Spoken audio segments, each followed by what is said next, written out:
आजकल एक laptop scam बहुत तेज़ी से वायरल हो रहा है। तो जहां इससे लैपटॉप खरीदने वाले लोगों को बहुत ज़्यादा नुकसान उठाना पड़ रहा है, वहीं लैपटॉप बेचने वाली कंपनियां जो हैं इससे उतना ही मोटा मुनाफा बना रही हैं। तो आइए जानते हैं क्या है ये लैपटॉप स्कैम, और अगर आप नया या इवन पुराना लैपटॉप खरीदने की सोच रहे हैं तो ये वीडियो आपके साथ होने वाले स्कैम से आपको 100% बचा लेगी। नमस्ते, मैं हूँ योगी दीप और क्रिटिकल के ऑल अबाउट कंप्यूटर्स के इस वीडियो सीरीज़ में आपका स्वागत है। इस पूरे इंटायर वीडियो सीरीज़ में हम आपको कंप्यूटर और उनके पार्ट से रिलेटेड सभी जानकारियाँ एकदम सिंपल में समझाने का प्रयास करेंगे।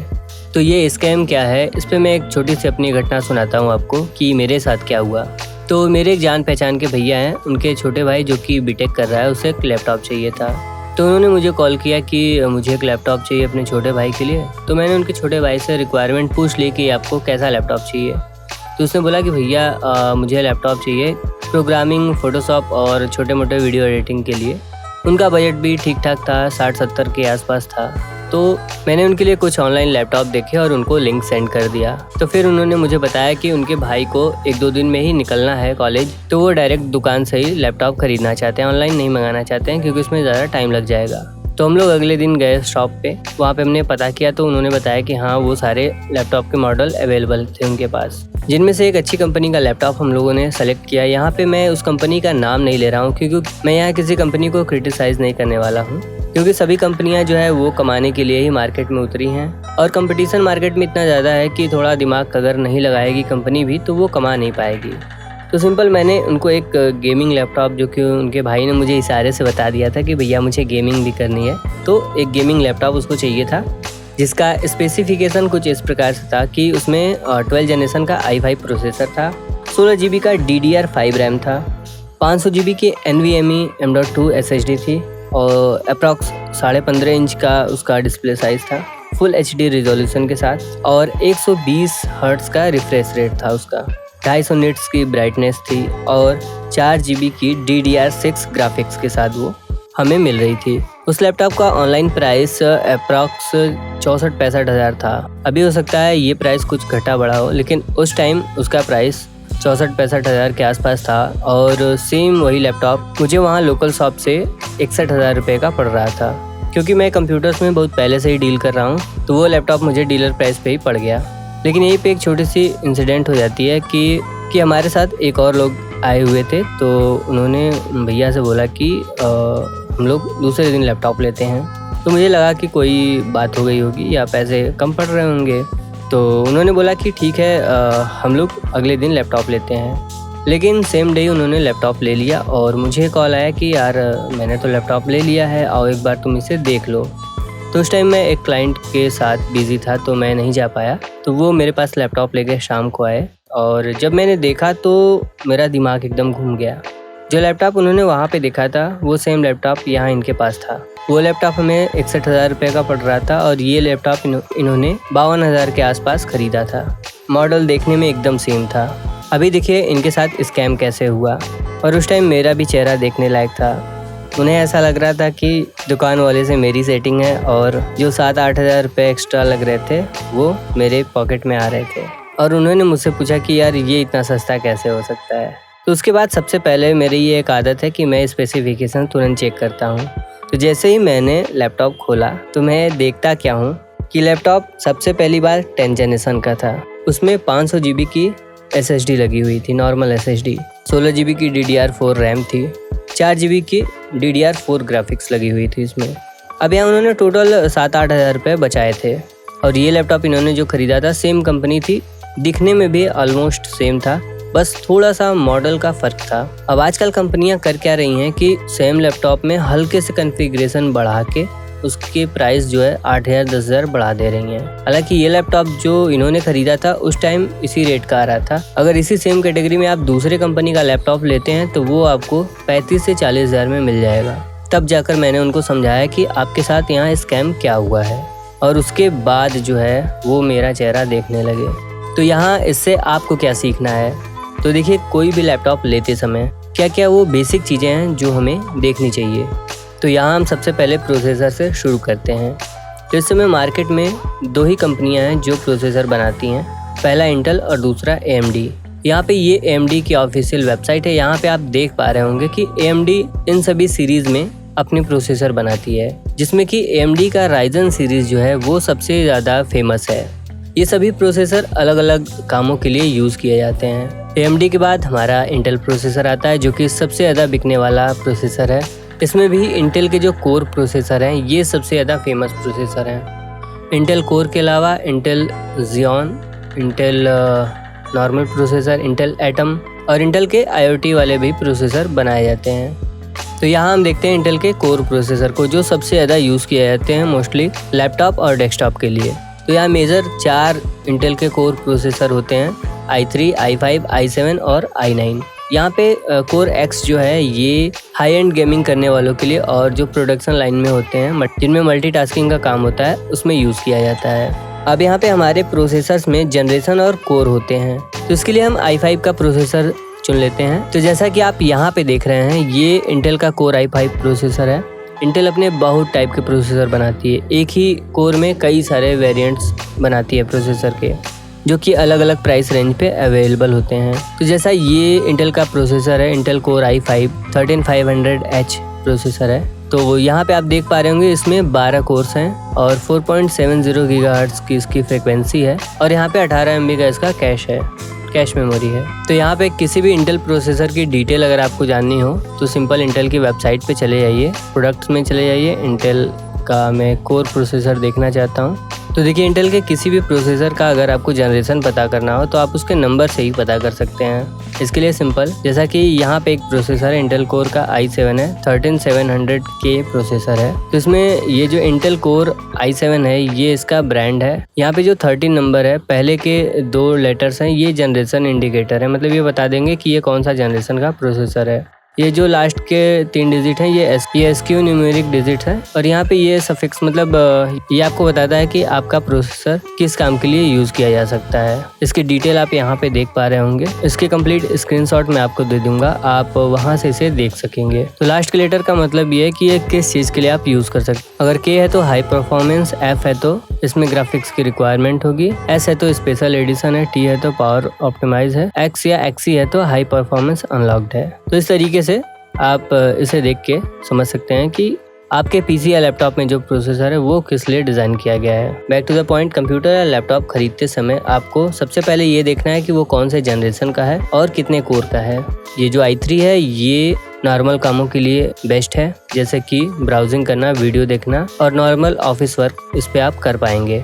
i5 प्रोसेसर के साथ आप नॉर्मल गेमिंग वगैरह कर सकते हैं, मल्टीटास्किंग कर सकते हैं, वीडियो एडिटिंग नॉर्मल वाली कर सकते हैं और भी बहुत सारी चीज़ में आप कर सकते हैं। i7 के साथ आप अच्छी खासी गेमिंग कर सकते हैं, अच्छी खासी वीडियो एडिटिंग कर सकते हैं। अगर इसके साथ आपने ग्राफिक्स कार्ड लगा लिया तो आप इस पर एनिमेशन वगैरह का भी काम कर सकते हैं। और इसके बाद आता है i9 प्रोसेसर। इस पे आप जो भी चाहें, जैसे भी चाहें, वो सारे काम इस पे कर सकते हैं। लेकिन इन सब के साथ आपको जनरेशन का भी ध्यान रखना है। इसकी जनरेशन 1 से शुरू होती है। अभी फ़िलहाल में 2023 चल रहा है और इस समय 13 जनरेशन तक मार्केट में प्रोसेसर्स अवेलेबल हैं। 13 जनरेशन के प्रोसेसर थोड़े एक्सपेंसिव हो सकते हैं, इसलिए आप 10th जनरेशन या 11th जनरेशन का भी प्रोसेसर लेते हैं तो भी बेस्ट है। लेकिन प्रयास करें कि जितना लेटेस्ट जनरेशन आप ले सकते हैं उतना ही लें। या आप मैं पुराने प्रोसेसर के बारे में नहीं आपको बता रहा हूँ क्योंकि उसकी कोई रिक्वायरमेंट है नहीं। आने वाली सीरीज़ में हम प्रोसेसर के ऊपर एक डिटेल वीडियो बनाएंगे, वहाँ पे हम आपको एकदम कंप्लीट जानकारी देंगे कि प्रोसेसर कैसे सेलेक्ट करने चाहिए। इसके बाद नेक्स्ट आता है हमारा रैम। तो देखिए, रैम के अंदर भी जनरेशन होते हैं। स्टार्टिंग रैम जो होते हैं वो HD रैम के नाम से जाने जाते थे, उसके बाद आया D रैम और उसके बाद आया DDR रैम, जो कि अभी लेटेस्ट में चल रहा है। मैंने रैम के ऊपर एक ऑलरेडी वीडियो बनाई है, आप चाहे तो उसे देख सकते हैं, वहाँ पे इसके बारे में आपको डिटेल में जानकारी मिल जाएगी। फिलहाल हम जानते हैं कि आपको कौन सा रैम लेना चाहिए। तो देखिए, जितने नए जनरेशन के रैम आप लेते हैं आपको स्पीड भी उतनी अच्छी मिलती है। जैसा कि आप इस चार्ट में देख रहे हैं, D रैम जो कि अभी आउटडेटेड हो चुकी है, इसकी मैक्सिमम जो ट्रांसफ़र रेट थी वो 1.3 GB पर सेकेंड थी, मतलब 1 सेकेंड में ये 1.3 GB तक के डेटा को हैंडल कर सकता था। लेकिन ये वोल्टेज भी बहुत ज़्यादा कंज्यूम करता था, अराउंड 3 वोल्ट ये लेता था। वहीं DDR2 का जो है ट्रांसफ़र रेट वो 3 GB के आसपास था DDR2 में। वहीं DDR1 में जो है 3 GB के आसपास ट्रांसफ़र रेट था, DDR2 में 6 GB, DDR3 में 14 GB, DDR4 में 25 GB के आसपास और DDR5 में 51 GB के आसपास। मतलब आप देख रहे हैं कितना ज़्यादा ट्रांसफ़र रेट बढ़ता जाता है हर नए जनरेशन में, और वोल्टेज उतना ही कम ये कंज्यूम करता है। रैम के ऊपर मैंने एक डिटेल में आर्टिकल भी लिखा हुआ है और किस किस कंपनी के रैम बहुत अच्छे होते हैं उसके बारे में मैंने आपको वहाँ पे बताया है। तो रैम खरीदने से पहले एक बार उस आर्टिकल को ज़रूर पढ़ लीजिएगा। इस वीडियो में बताए गए सभी आर्टिकल्स और सभी वीडियोस के लिंक आपको डिस्क्रिप्शन बॉक्स और कमेंट बॉक्स में मिल जाएंगे, तो आप वहाँ से उन्हें चेक कर सकते हैं। इसके बाद हम सीधे आते हैं डिस्प्ले पे। तो देखिए, डिस्प्ले किसी भी लैपटॉप की जान होती है। तो ऐसा इसलिए क्योंकि डिस्प्ले जितनी अच्छी क्वालिटी की होगी उसमें बैटरी भी उतना कम कंज्यूम होगा। तो देखिए, पहले के टाइम पे VGA और LCD टाइप की डिस्प्ले लैपटॉप में आती थी, लेकिन अभी के टाइम पे LED डिस्प्ले आ रही है और उससे भी एडवांस OLED डिस्प्ले चल रहे हैं इस समय। OLED डिस्प्ले हालांकि बहुत ज़्यादा महंगे लैपटॉप में आते हैं। नॉर्मल लैपटॉप में अगर आपको LED डिस्प्ले मिल जा रही है तो आपके लिए बेस्ट है। डिस्प्ले में एक और चीज़ हमें देखनी चाहिए कि उसका रिजोल्यूशन क्या है। मिनिमम रिजोल्यूशन आपको फुल HD की लेनी चाहिए। इसके बाद आता है 2K और उसके बाद आता है 4K। लैपटॉप में 4K डिस्प्ले बहुत महंगा होता है, तो इसलिए लैपटॉप की डिस्प्ले देखते समय एक और चीज़ हमें देखनी चाहिए कि अगर आप गेमिंग वगैरह के लिए इसे यूज़ करने वाले हैं तो उसका रिफ्रेश रेट मिनिमम 75 हर्ट्ज होना चाहिए और नॉर्मल कामों के लिए 60 हर्ट्ज तक मिनिमम उसका रिफ्रेश रेट होना ही चाहिए। अगर आप 40-50 हज़ार के ऊपर के लैपटॉप लेते हैं तो उसका रिफ्रेश रेट 100 से ऊपर होता है। इसके अलावा भी डिस्प्ले में ब्राइटनेस, कॉन्ट्रास्ट, कलर्स इत्यादि होते हैं। अगर आप कमेंट करेंगे तो मैं इस पर एक डिटेल में वीडियो बना दूंगा। आप कभी भी अपने कंप्यूटर्स के लिए अगर मॉनिटर खरीदने जाएंगे तो वहाँ आपको इस वीडियो से हेल्प मिलेगी। और इससे आगे हम कंटिन्यू करते हुए ग्राफिक्स पे भी चले जाते हैं। तो देखिए, लैपटॉप में हमेशा से इंटीग्रेटेड ग्राफिक्स कार्ड आते हैं, तो आप चाह के भी इन्हें बदल नहीं पाएंगे। इसलिए लैपटॉप लेते समय बहुत ज़्यादा ध्यान रखिए, क्योंकि डेस्कटॉप में तो आप अपने मन मुताबिक चीज़ों को बदल सकते हैं, लेकिन लैपटॉप में बहुत कम कस्टमाइजेशन आप कर सकते हैं। तो यहाँ पे मार्केट में अभी NVIDIA और AMD के ही ग्राफिक्स कार्ड अवेलेबल हैं, जो कि फेमस भी हैं और अच्छे भी हैं। तो देखिए, यहाँ पे जो आपका ग्राफिक्स होता है इसे GPU भी कहते हैं, ग्राफिकल प्रोसेसिंग यूनिट। तो इसका टॉपिक भी बहुत बड़ा है, तो इसे हम किसी और वीडियो में कवर करेंगे। लेकिन सिंपल एक चीज़ जान लीजिए कि ग्राफिक्स कार्ड में भी जनरेशन होते हैं और ग्राफिक्स कार्ड भी DDR पे ही काम करता है। DDR यानी डबल डेटा रेट। तो ये DDR 1, 2, 3, 4, 5, अभी के टाइम पे DDR 6 जो है सबसे लेटेस्ट वर्जन इसका चल रहा है। इसके अलावा हाई बैंडविड्थ मेमोरी भी आती है, जिसका यूज़ डेस्कटॉप वगैरह में ज़्यादातर होता है, लैपटॉप में बहुत ही कम होता है। तो चाहे आप लैपटॉप ले रहे हो या फिर डेस्कटॉप ले रहे हो, स्टोरेज डिवाइस को ठीक से सेलेक्ट करना आपके लिए बहुत ज़रूरी हो जाता है, क्योंकि यहाँ पे थोड़े से पैसे बचाने के चक्कर में आप बहुत ज़्यादा स्पीड लॉस कर सकते हैं। तो देखिए, पुराने ज़माने में पाटा हार्ड डिस्क ड्राइव आते थे, जिन्हें हम शॉर्ट में HDD कहते हैं। उसके बाद थोड़ा नया जनरेशन आया, फिर हमें SATA हार्ड ड्राइव देखने को मिलने लगे, जिनकी स्पीड भी पाटा हार्ड ड्राइव से काफ़ी तेज़ थी। जो नॉर्मल हार्ड ड्राइव मिलते हैं उनकी स्पीड मैक्सिमम जो है 120-130 MB/s होती है। इसके बाद मार्केट में आया SSD यानी solid state drive. Normal SSD की स्पीड लगभग 500 से 800 MB/s तक की होती है। इसके बाद आया हमारा M2 SATA hard drive. M2 SATA hard drive की पहचान होती है कि इसमें आपको 2 U टाइप के कटआउट देखने को मिलते हैं, जैसा कि आप इस वीडियो में देख पा रहे होंगे। तो इसी को देख के आप अंदाज़ा लगा सकते हैं कि ये आपका M.2 SATA SSD है। इसकी स्पीड नॉर्मल SSD से काफ़ी तेज़ होती है। ये लगभग 2 से 3 GB तक की मैक्सिमम स्पीड आउटपुट देता है। इसके बाद अभी तक की सबसे जो लेटेस्ट हार्ड ड्राइव है वो है M.2 NVMe SSD। आज के टाइम पे जो NVMe ड्राइव है वो नॉर्मल हार्ड ड्राइव के मुकाबले या नॉर्मल M.2 हार्ड ड्राइव के मुकाबले SSD के मुकाबले काफ़ी ज़्यादा तेज़ होते हैं। मिनिमम स्पीड इनकी 3 GB/s से लेके 7 GB 10 GB/s तक की होती है। NVMe को पहचानने के लिए आपको सिंपल देखना है कि इसमें केवल एक ही U टाइप का कटआउट शेप होता है, जिससे देख के आप अंदाज़ा लगा सकते हैं। और इसे ख़रीदने से पहले ये भी ध्यान रखना है कि आपके लैपटॉप या डेस्कटॉप में इसे इंस्टॉल करने के लिए पोर्ट दिया गया है या नहीं। नॉर्मली अभी के सभी नए लैपटॉप्स और डेस्कटॉप्स में NVMe का सपोर्ट देखने को मिल रहा है। तो देखिए, अगर आप नई टेक्नोलॉजी की चीज़ों को ख़रीदते हैं तो उसमें थोड़ा सा आपका पैसा तो ज़्यादा लगता है, लेकिन आज के टाइम पे जिस हिसाब से टेक्नोलॉजी बढ़ रही है, डेली नई नई टेक्नोलॉजीज आ रही हैं, तो उससे आपको 2-3 साल के लिए छुट्टी मिल जाएगी। मैं अपना एक छोटा सा एक्सपीरियंस भी आपके साथ शेयर करता हूँ। तो देखिए हुआ क्या था कि मैंने 5G फ़ोन लॉन्च होने से 1 साल पहले ही 5G फ़ोन ख़रीद लिया था। तो उस टाइम मेरे दोस्तों ने मना भी किया था कि 5G फ़ोन क्यों ले रहे हो, उससे अच्छा तो उतने ही प्राइस में एक अच्छा कैमरा वाला फ़ोन आ जाएगा। हालांकि ये जो फ़ोन मैं यूज़ कर रहा हूँ उसका भी कैमरा बहुत अच्छा है, लेकिन कई लोग सोचते हैं कि ज़्यादा मेगापिक्सल वाला कैमरा अगर हम लेते हैं तो उसकी पिक्चर क्वालिटी बहुत अच्छी होती है, जबकि ऐसा नहीं है। तो जब मैंने 5G फ़ोन लिया था, नॉर्मल 4G फ़ोन के मुकाबले 5G फ़ोन में नेटवर्क स्ट्रेंथ बहुत पावरफुल थी। जहां नॉर्मल 4G फ़ोन में 100-150 MB पर सेकंड तक की हाईएस्ट इंटरनेट स्पीड मिलती थी, वहीं मेरे 5G फ़ोन में सीधे 200 Mbps की 250 Mbps की इंटरनेट स्पीड देखने को मिलती थी। जहां नेटवर्क स्ट्रेंथ दूसरे 4G फ़ोन में 70-80 Mbps आती थी, वहां मेरे फ़ोन में ऑटोमेटिक 100-120 Mbps आती थी। और जैसे ही 5G लॉन्च हुआ, मुझे अनलिमिटेड 5G डेटा मिल गया यूज़ करने को, वो भी पूरी तरीके से फ्री। अगर आपको नहीं पता है तो आपको बता दूं कि एयरटेल और जियो इस टाइम अनलिमिटेड इंटरनेट दे रहे हैं। अगर आपके पास 5G हैंडसेट है तो आप अनलिमिटेड 5G इंटरनेट चला सकते हैं, बस आपके पास जियो या एयरटेल का सिम होना चाहिए।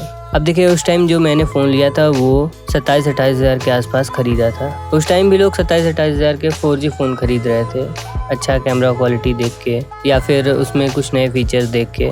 लेकिन फ़ोन ख़रीदते समय भी आपको नई टेक्नोलॉजी की तरफ हमेशा जाना चाहिए कि फ़ोन में नई टेक्नोलॉजी क्या क्या आई है, क्योंकि अगर आप एक बार 2-3 हज़ार एक्स्ट्रा खर्चा कर लेते हैं और एक नई टेक्नोलॉजी ले लेते हैं तो वो आपको 2-3 साल तक काम आती है। तो इतने लंबे टॉपिक को बहुत ही शॉर्ट में कवर करने का एक प्रयास किया है मैंने। तो ये वीडियो उन सभी से शेयर करिए जो लैपटॉप लेने की सोच रहे हैं या ले चुके हैं, उनको भी शेयर करिए ताकि उन्हें भी पता चले कि मार्केट में क्या क्या स्कैम चल रहे हैं। और अगर आपको लैपटॉप ख़रीदने में कोई दिक्कत हो रही है तो आप मुझे नीचे कमेंट कर सकते हैं, तो मैं आपको उसके हिसाब से सजेस्ट कर दूंगा कि आपको कौन सा लैपटॉप लेना चाहिए। बाकी इससे जुड़ा आपका कोई सवाल हो तो आप मुझसे बेझिझक पूछ सकते हैं कमेंट में। बाकी ये वीडियो देखने के लिए आपका बहुत बहुत धन्यवाद। शुभ दिन।